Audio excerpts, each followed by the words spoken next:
And welcome to another episode of CAS Minute.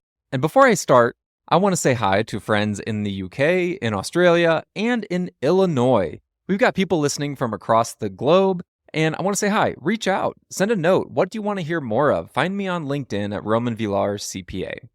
So today, we want to jump into creating a streamlined sales pipeline for your CAS practice. What's the importance of having a streamlined sales process?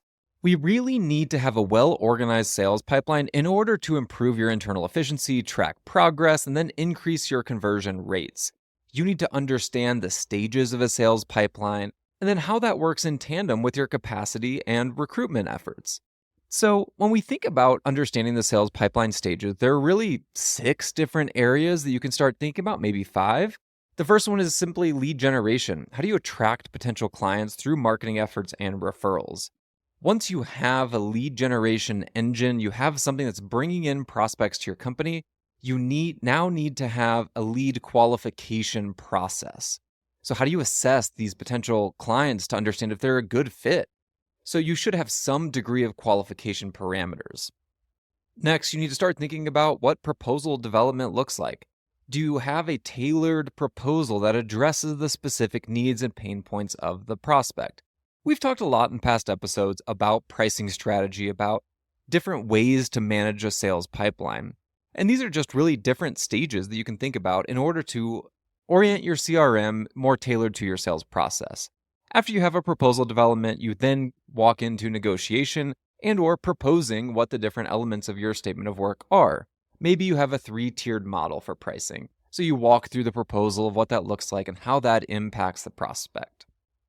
The last bit is just closing, sending the final agreement, getting signature in ink, and then moving into the post-sale follow-up, your onboarding process. So we're really thinking about 5-6 different stages: lead generation, lead qualification, proposal development, negotiation, closing, and post-sale follow-up. Now, when we start to think about this, there are different ways to optimize each stage. So when you think about lead generation, you're really thinking about awareness campaigns. Let's make those that are unaware of who we are and what we do aware of our presence. So this is things like content marketing, networking, different campaigns to attract those high quality leads that fit into your target market. When you think about qualifying those leads, you really need to have a qualification framework. Is there a certain size of company that's too small for you, or maybe a type of return that you don't really work in?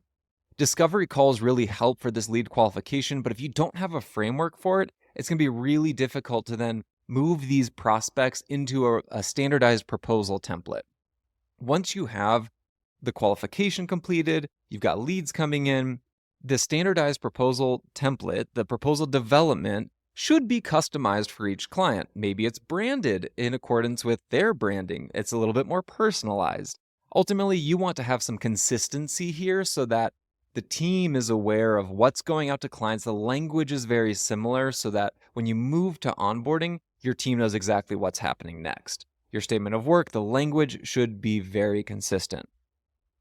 When you walk through proposing that to a client, there's going to be some degree of negotiation and conversation around what you do. So you need to prepare for common objections. We do have an episode on this as well. How do you come back with a great response to common objections in our space? So you should have a strategy in place to handle them confidently.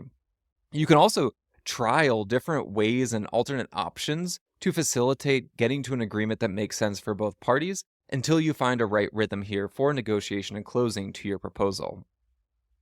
After you close a deal, we're now moving into onboarding, but that's not where the sales process ends. You really need to schedule some post-sales follow-up to ensure that you have client satisfaction, regular check-ins, and then identifying opportunities for either upselling, cross-selling, or just making sure that you're moving the right direction with this company based on what you sold them in the sales process. So lastly, you want to make sure that there's continuous improvement of the sales pipeline.